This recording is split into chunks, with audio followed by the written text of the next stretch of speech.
So if you want to ping them, but if not, 9 is definitely fine. Rivens are wacky, but I had crit bow Alright, mods. yeah, we can. It's and a little it was weird for the game ridiculous. mechanics, but I it's could not like one-shot it's not like that big bosses. of a deal. But we can ping them. I and mean, just, like, ridiculous. waste. To be fair, Fortuna did kill me super quick. It will be functionally no different. I did. I always try to off someone at the start of the round, so that's fun. Got to do all my work. Anyway, Rivens in Warframe, Rivens are like these things that you can they're like these mods that have random multiple stats, and they're like a big part of the economy, because like obviously you have to go fight for them, and you have to do a challenge to unlock what they are. And uh-oh. Shit. Better go over there. I played the Riven market really hard and got like, oh god. Shit. Okay, I just walked in to communications and saw the dead body on the floor right when I walked in, and there was somebody running away, but I couldn't see the color because they just faded out. I was in admin attempting to do the card swipe, so I didn't see anything. I didn't see anything either. I went from admin to electrical. Did anybody have eyes? I was right outside electrical. I was about to do the lights. Did anybody see who might have been coming from the right side of storage? Because whoever it was who did the kill was walking directly towards storage, but I couldn't catch their color. I don't see anything. I don't buy that Xander was right outside electrical, because I was right outside electrical and didn't see him. I was literally right, like, towards the doorway. Gally, did you see Xander when you left? I didn't see Xander when I left. Like, I couldn't see shit. It was dark. Interos is cool. No, the lights were back on by the time the body was found. Oh, Lexi's streaming? Oh. Like, awkward. 5 seconds before. I'm skipping. I have no idea. I'll ask. Oh yeah, also apparently Lexi's streaming right now, but like is doing chill stuff, so maybe Lexi would want to join us.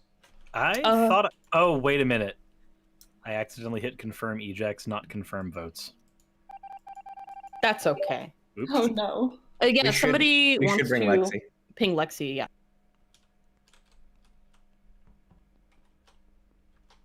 Oh, I also played Harrow. For like meta content, I would play Harrow, because Harrow is like actually really, really good. Harrow is like super cool. Harrow's like a really weird healer / buff guy. He's like this priest, this like femboy priest alien, and he's awesome.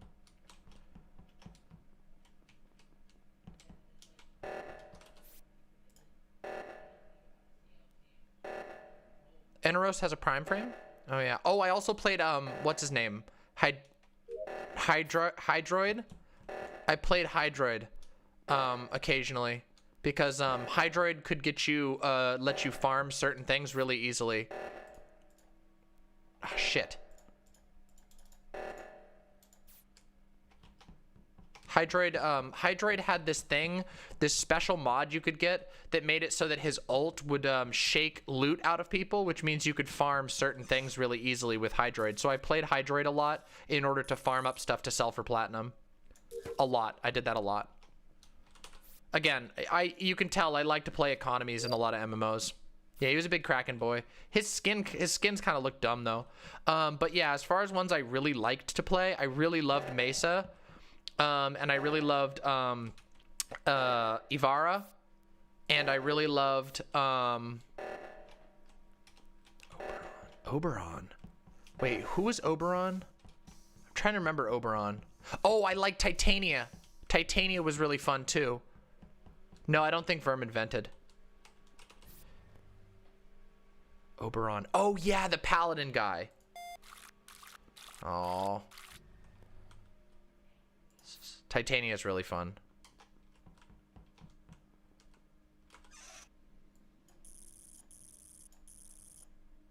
I think I'm done with all my tasks. Almost all my tasks. Not quite all of them.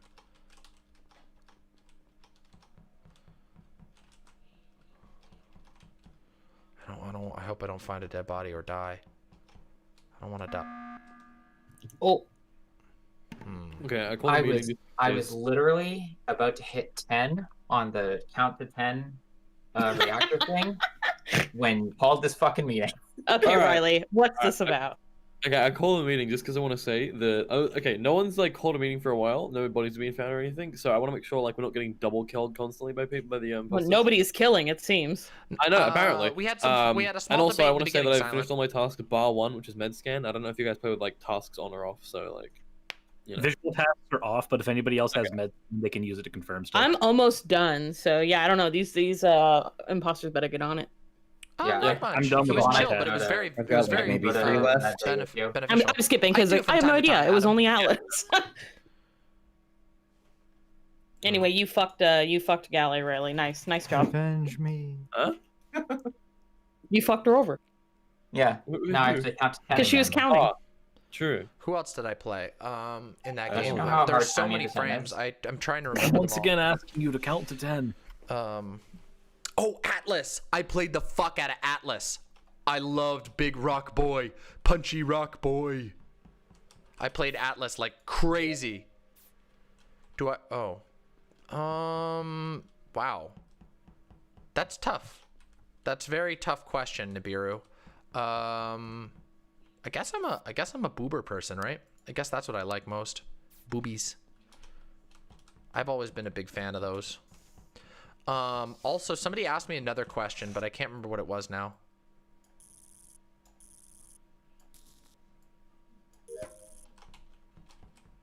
Booba.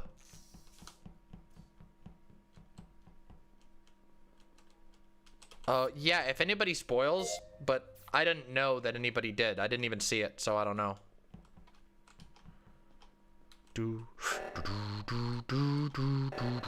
Damn it, I got it stuck in my head again. Shit. Do I like to partake in alcoholic pleasures? Yes, generally. I like beer a lot. I don't really drink much else. I do like beer, though. Well, I found Fortuna. Oh, and Suris died. Okay, they're getting on it. Huh?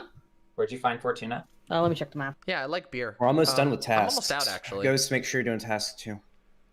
I found Fortuna right in between security and reactor. Oh, Vi's great. I play Vi a ton. I like played in Vi the a hallway? lot. In the hallway. I saw that Suris was on cams the last time I was over there, so it would make sense that I have, but I haven't finished it, Aber.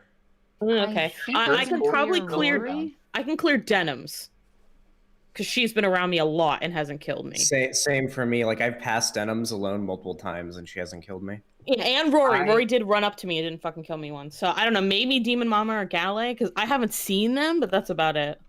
I've just been doing my watched tasks. Rory. I I'm watched done. Rory follow Fortuna into Medbay and not kill Fortuna, so Mm. I can soft clear Rory. Yeah, I think I can soft clear Rory because me and Rory, Yeah. I think we're doing top 02. Damn. Okay. Wait. Then who? Then So who do we want to vote? I don't. I have really bad memory right now because I just woke up. But have I like spent any prolonged amount of time with people? Yeah, you were with me, but you were also with me and another person. So I don't know. Okay. Well, I walked around alone for quite a bit with Denims, and she didn't kill me. So. I'm Yeah, pretty maybe comfortable then clearing Demon her. Mama and Rory or Galley. I don't know.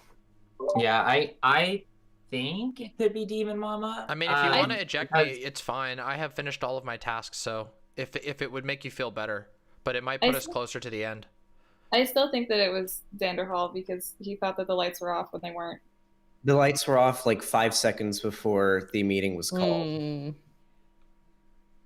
Right, but I was talking about after Galley left. having fixed it. I'm gonna vote Xanderhall because I'm sus of him using being sleepy. I'm not gonna lie. I literally just woke up. I've had 5 hours of sleep. Wait, sorry. Are we all voting I'm Dan? skipping vote. Whatever you want to do. I don't know. Oh shit. Okay, well. It came close. I walk a lonely road, the only road being a that tired I man. have ever known. Oh shit. Ooh.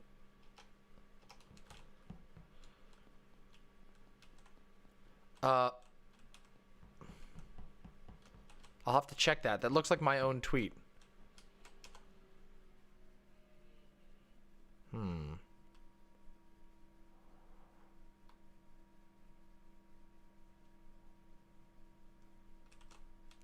Oh, fuck. Oh, that means they're all in the same room. Uh-oh. Hold on. Watch this. I'm gonna fake them out. Can't be Galley. Galley just fixed it. Oh, my 4 a.m. tweet? Why, yes. Yeah. Jesus, I fucking hate being imposter. Listen. Wait, who else was it? It was me and Denims. Next time. Denims, what the fuck? That would be next cool time as I hell. get imposter, I'm just gonna like turn off my PC and pretend like we had a power outage. What's it called? Confirm ejects was supposed to be on. That was what was asked for. Oh, I thought it was the anonymous votes that was asked. No. No, No, you can I turn think that we on. do. I think we do anonymous votes off, but confirm ejects also off. Yes, I think yeah, that's it we've because talked we a lot don't about we don't like knowing when an imposter is ejected. you do because we never vote in these lobbies. Well, That whoever is makes true. the next. We're like Bernie or Busters. Okay. Well, I think we should do confirmed ejects off and voting off as well. So it's all anonymous. Or voting on. I don't know. I like seeing who votes. Anonymous voting off. Yeah. I have an easy way of doing this. I'm gonna put a quick poll thing, and we can just do emotes on it, and that'll figure out how many we do. If more than half people want one or the other, then I will do either or. Okay. I have to go. I was only able to play a couple. But thank you for the games. Well, Oh, hey, okay. thanks for Well, playing. has anyone hit up Lexi? I have not. I've been just playing the video game. Here, I can while we try to I'll reach out to Lexi real quick and we'll see what we can do. I'll message her as well. It'll add a sense of importance. All right. Confirm ejects and anonymous votes are both up for decision.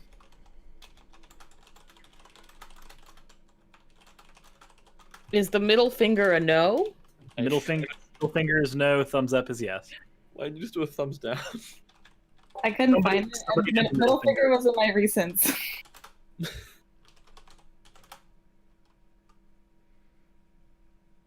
Stop the count.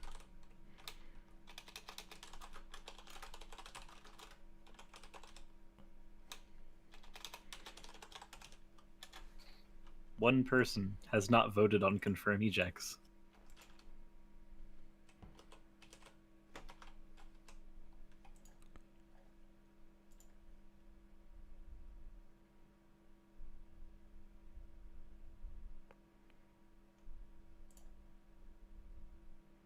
Okay, wait. So has somebody asked Lexi or no? I just I messaged her. Oh, Okay, nice. Someone might have to pop into her Twitch chat. She probably has it. Yeah, it might be I'm Twitch in her chat. Twitch chat right now. I can ask her. Okay. In the meantime, how do we all feel about a big, tall, 8-foot or 10-foot tall vampire lady from Resident Evil 8? Oh, we've had some extensive dialogue about that on my channel. Don't make everyone horny, Xander. I know you're a boomer. Listen, No. The No, 2020s are the decade of the mommy, okay? Listen. I hate MILFs. Rory, you have no taste. You hate milk. How dare I'm you? sorry. How Wait, dare you? what? I do. I hate MILFs. I'm not ashamed. What does that even mean? I hate you. I aspire to be a MILF one day. So I hate MILFs is just that's what you Cringe. say when you want everyone to not like you and you just want to be contrarian. I feel personally attacked. Me too. For those in the chat who hate mills, how does it feel to be A pedophile. Wow. That's a wee bit harsh. I believe subhuman is synonymous with pedophile, regardless. But you know, I don't know. All I'm saying is being into MILFs is like the anti-pedophilia. it kind of is. You Xander, know? I'm not gonna do with your takes right now. You know, Okay. Xander, honestly, I think we should take it a step further. Anyone who's not into gilfs is a pedophile, really, if you think about it. True. Now, I myself am not, so I guess Well, I'm you're a pedophile. a kid, right? So. No, don't Yeah, call but me a if kid. you're I into swear to if God. you're into good gilfs, then it ticks back over and you're a pedophile again. What the fuck's a What are? gilf? Oh my god. Great grandma is like Lexi, an invite to the server. Hey Lexi, Hi, Lexi. Hello. I have an important question for you, Lexi. No. Seems you've joined us in the middle of our conversation. It's a simple question, and there's only one answer to it. A very intellectual conversation. I'm ready. Are MILFs good? You like MILFs? Are MILFs good? It's a pretty simple question. I feel like. I mean, like, yeah, they're pretty good. I like a good MILF. Good answer. There wasn't much, I mean, there's I don't know, like there better wasn't much things emotion for behind me, that. but I like a good MILF. Okay. What better things? Like what? Kids? No. Exactly. Brian, Look. don't do that. The real question is, are A MILFs new good code. for Oh, the Alexi, revolution? are you streaming? I am streaming. Don't put the code on screen. Okay. I will hide everything. I'm so sorry for accusing you of being a pedophile. You must be a nice person, Lexi. Yeah, we're memeing around, but you know. I feel bad. I don't forgive you. You know, that's fine. Fuck you. At least I'm not a pedophile. Lord. That's like, Riley. that's like the fucking the like Twitter, Instagram DMs nice guy that messages you saying you're hot, and then you say I'm not really into you, and then they call they call you like a whore or something. And Dilfs? No, I'm not this into is dilfs. entirely Somehow different. so much better than that, though. I think they're Yeah, cool, this right? is entirely different. See, Lexi was rude to me. I apologize. They didn't accept my apology. They deserved everything they got. Wait, Lexi Yeah, was okay. cool. Lexi was cool. Rory is the one that said they don't like MILFs. Yeah. Oh no, yeah, but that's Okay, but the real thing here, though, the real answer to this is, I just need to tell you, Zan, you if you like the big mommy milkers from Resident Evil VI, then you should look up the inspiration for that character, because I can tell you, you'll be very happy with the You're result. telling me there is more? Oh, more than you could possibly imagine. Is it just Lexi who needs to hop in because we might lose the room? I just tried to hop in and it kicked me out. I'm trying again. You have to. It's so when you. I don't know if you know a lot about a chungus, but you want to click on private and then Yeah. that code that was. Yeah, I just put in the code, but every time I put it in, I'll do it V3-age. one more time and I'll read it out to you. No, Not the code, not the code. I'm not gonna read the code. Sorry. Yeah. Yes, I am, Okay, Simon. I'm just gonna read what it switch said, which regions. was Here's the solution. Be careful switch with regions, Zan. And then No. try again, and then switch back, and then try again. okay. Yeah, you Lonnie, disconnected you from need the to- server. you need Reliable to tell Pocket Zan 1 was to not go hacked read after. Yeah. the Okay, invitation, So part 1 this, and then part 2. Pick, and then The pick character other, from and then Resident click, Evil and then Village Type it again. is the master Is from anyone else Invitation streaming? Part 2. No Everyone's joke. streaming? There's a couple. different- Oh shit, I'm in. You'll be Yeah. happy. That's, wait, where's that's the a big code? hog. Okay. Let me hide that. We can just start the game and it'll disappear, but we gotta start it. Oh no, why am I blue now? Uh-oh. Wait, you were purple before, yeah. I think. Oh, I'm Lexi- purple. I am Let me pink kick you now. out. I'm sorry. Oh, true, Silent, true. Are we good to start? Yeah. Nice. True, Ela. Do we have the proper confirms and stuff off? Yeah, I think this is with the vote. I'm prepared. All right. Oh, am I gonna be? Oh, here we go. Oh, let's see. Wait, I'm a crewmate. Oh well, that's fun. I like being a crewmate. Okay. I'm blue, dabba dee. I'm pink, dabba dink, dabba donk, dabba dink, dabba donk, dabba dink, dabba donk, dabba dink, dabba donk, dabba dink, dabba donk. I think that's how the song goes, right?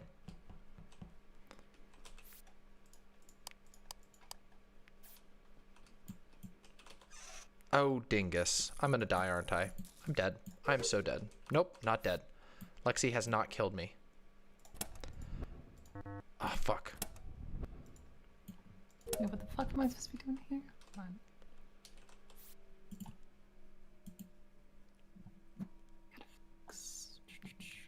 Gotta be on. Of course it is. Yeah, I out can of hear course. someone. I've played a whole bunch of COD. Oh yeah, Yeah, turn I was push, just turning it on. I'm sorry. It took me a second. push to mute works as well. It is, Gina.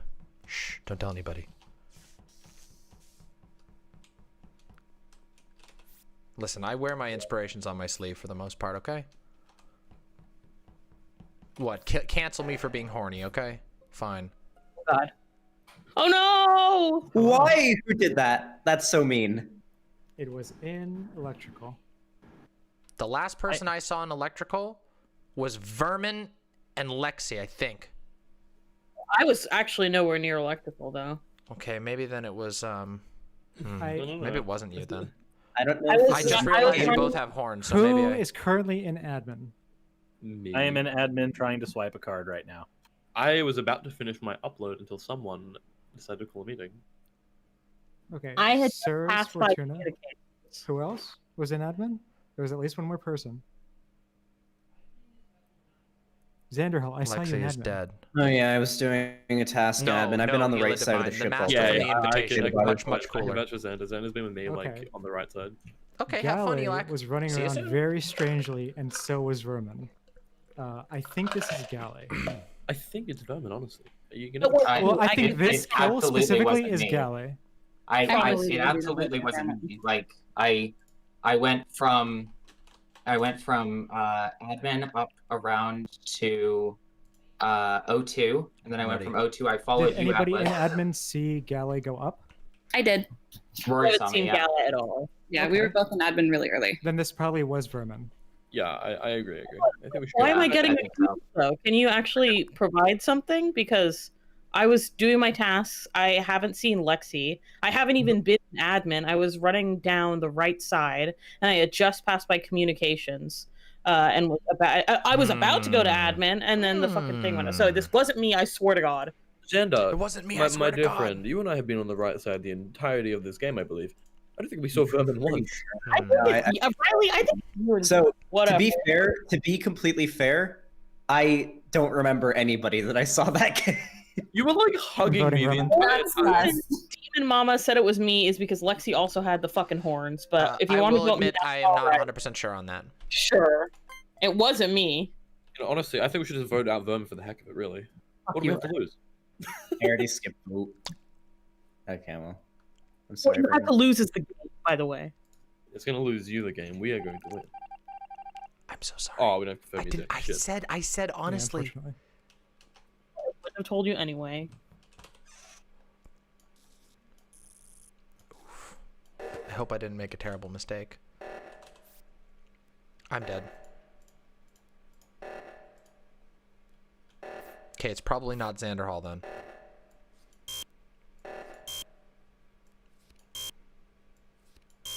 God damn it. What the fuck? That was so random. Normally never does that. Depends on the person, Nibiru. Can be pretty big. Can be pretty big, as you can see. Depends on the person. Uh-oh. Oh, shit.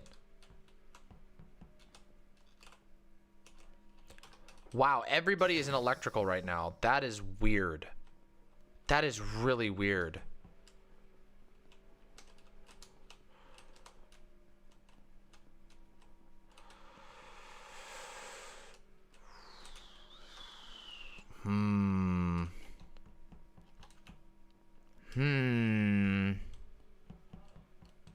I think card swipe is glitch. It's not. They just walked in, swiped, and walked away while you were there. You're talking during the game. I took so many tries to do card swipe. Okay, look, talking to Dunk on Xander is fine. All right. I found Demon Mama in Nav. Was there another body next to them? No. Okay, so I don't think it was Xanderhall since I walked into admin and walked away and he was still there, desperately trying to swipe a fucking. I know why he uninstalled this game now. There's something very wrong with the. There's. I swear it's glitched. I swear to God, the card swipe is glitched. I'm doing it perfectly every time, and it just goes beep beep every fucking time. Oh boy. Do it slower. Has anybody seen anybody else? I was in communications when Demon Mama walked by to go up. I was downloading data. And I haven't seen anybody else. I'm mildly sus of Gale because they were the one who found the body, and no one else has like an alibi for. I was originally pretty sus of Galley as well. Yeah, I'm gonna side with Atlas. Oh, on that's a this one. glitch, Cat's Rad. I don't know why that happens I sometimes. mean, all I can say is it wasn't me. I was on the left side of the ship for like most of the game. We have to And vote this then- game. by the way. No, we don't. Bango, Zango. We don't. If we got vermin, then we don't have to. Bingo. Yeah, but we can't know it was vermin or not. Personally, I don't think it was vermin because I don't feel like vermin would have killed Lexi right as she gets into the game. You never so know, though. You never know. I don't know. Let's entertain the fact that it maybe perhaps wasn't vermin. They double kill us next round, and we are. I agree. Let's vote Galley. Bingo bango. Hey, I don't have an issue with that. Peer pressure democracy. Maybe, Ela. I don't know. I'm once again asking you to kill your fellow crewmates. Ghost, make sure to do tasks. Yes. Yes, Adam Flores. Yep. Once I finish my task, I need to go to the restroom. The restroom. I know, it's true. It's a vicious cycle that never Finally ends. did it. Democracy. That's right. Democracy, I sleep. Democracy, real shit.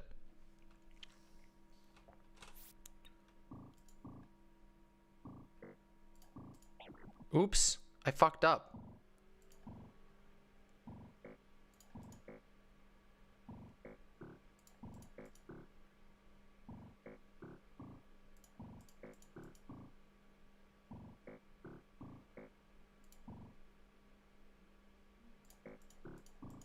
Whew, almost forgot it there. Shit. I just saw somebody vent.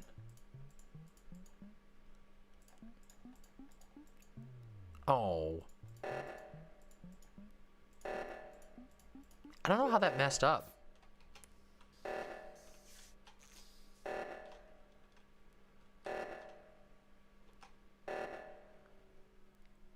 Listen, it's okay, Samoski.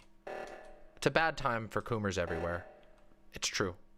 It's COVID. Don't feel bad about it. Practice up, and once everything comes back, it'll be a lot easier. I promise you that much.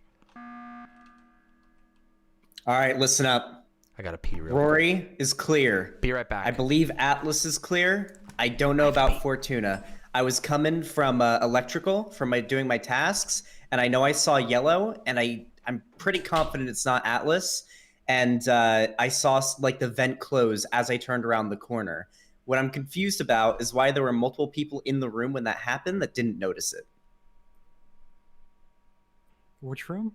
Engine, bottom left engine. Okay, I saw all three of you running around over there on the cams, which is where I was. So I didn't see any vents, obviously, because I was on cams. May I say, Atlas, I walked into cams to check on who was on cams, and I didn't kill you. Despite there being an event that leads to like majority of the map in there, I didn't take the chance to kill you. I did notice that none of you killed me. Also, Because I I'm also want alive. to say that at like 10 seconds, I was the only person on the top side of oxygen. So if I wanted to win the game, I would have just guarded that and killed anyone who walked into the room. Okay, it seems like I don't have much to go off of. I just feel confident that because I saw that, although it, but I don't know, because like someone could have vented out, and that's what I saw with the vent closing, and but there were people in the room, or it could have been someone vented in, and that's why the vent was closing, and that's why there were two people in the room. All I know is that I believe Rory and maybe Fortuna, because there were two people in there. I remember. I just don't remember the other color. I just vividly remember yellow. And then do you want a 50-50 it? Xander, no, we don't need to 50. It's obvious there's only one imposter, seeing as though there is two. I mean, we can just stay together. Do all of you have your test done?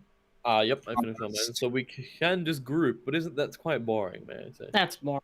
It does sound quite boring. Xander, you're being quite accusatory this round. What's the last task you did, my friend? I want to kill Fortuna now. My last task was one of the electrical ones where you line up the little wires. I think I have like one or two more of those left. I think I'm I've voting done. Fortuna. What? I'm down. I'm not sure if it's Fortuna, but all right. I saw Alice. If you vote me, you lose. You gain I'm nothing. guessing. You gain nothing by voting me out. I finished all my tasks. Well, no, we wouldn't no, lose by we voting out the wrong person. Yeah, we would, wouldn't we? All right. Because if Galley was a killer, and I'm pretty confident they were, then we'd be pogged, right? Uh-oh, fuck.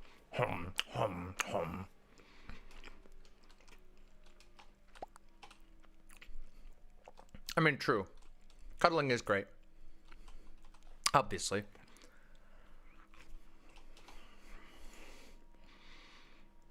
It can't be. Is it Xander? Is it Xander?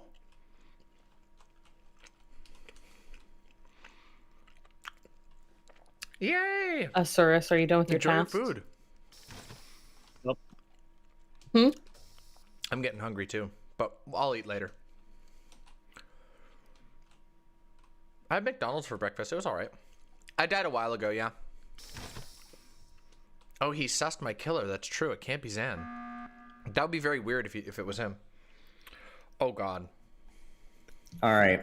Why were you on It is- cams? What was So- that? So it's up to you, Atlas, if you want to believe me. But don't think I'm it's you. very I'm confident so it's sure not it's you, not you. Atlas. Yeah. And I have to imagine what happened. What I saw in engine room was Rory venting in. That's what I'm gonna imagine happened. Yeah. Sorry, the two people that I killed. I voted Rory. Oh. It was Scared uncute. for a second, like you admitted to being imposter. I got scared for a second. No, aristocrat, that hurts you. I'm sorry, Oh, you'll Rory. get there someday, I Samoski. don't know what Seriously. I could say to defend myself. No, you're. I'm sorry, little one. You're all good. You're all good. I'm 6 Cassie. feet No, tall. Hopefully you're well. Wait, what? Holy shit! Yeah. So much. I know I'm dead, but I had to unmute to laugh at that. It was Wait, me. who's the tallest and Riley, shortest? I'm Rory almost carried my heavy ass. Rory almost I was carries so me. close. If you two hadn't stuck together the whole end. Dude, Xander, Galley I'll was do moving that. so weird, but so was Vermin. I'm so sorry, Vermin. You move weird. You'll get there. I completely promise. fucked up. I I believe in you. killed Demon Mama and then immediately the report key instead of venting. I just want you to know I hate So I had to come up with a Fuck you for lie third on the impostering, spot. Riley. Hey, that's look. It was too funny to not do. What am I gonna say? Oops, I forgot to get another. That's all I have to soda. defend myself. It was too funny to not do. Rude. And like I said, Not being imposter is so fucking fun. It's Xander, oh, I'm so sleepy. The only thing sleeping on is his job. Also, Next Xander Hall time, had the I'm gonna- opportunity to kill me like 20 times. Yeah, I'm gonna true. be- Yeah, I'm gonna- I realized pretty quick, like, Yeah, all right, Mosh is still out Atlas of it. is somebody who can vouch for me. I need to make sure that I stay somewhat near Oh Atlas my at all times God. because For if he real? dies, Okay, Fesh, we'll look at then that afterwards. or if I die, No, then but we we gotta can't look at that vouch for each afterwards. other. And if it comes down to the two of us, We'll look at that then we can afterwards. win this, and that's what I happened. have a question. Sure.